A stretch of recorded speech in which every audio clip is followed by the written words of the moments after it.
Hello guys! Nagbisita na naman ako guys sa Pia Mia Korean Surplus. Malapit lang guys sa SM Supermarket. Ayan guys, ang dami-dami nilang stocks. Ayan, affordable yung mga prices nila guys. Kung gusto nyo magbisita, mapunta lang kayo dito sa Pia Mia Korean Surplus, Cagayan de Oro City.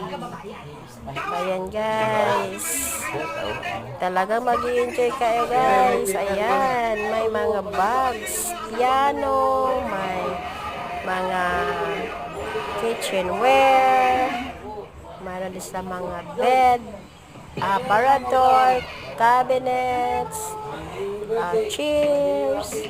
Meron din sila guys. A lot more.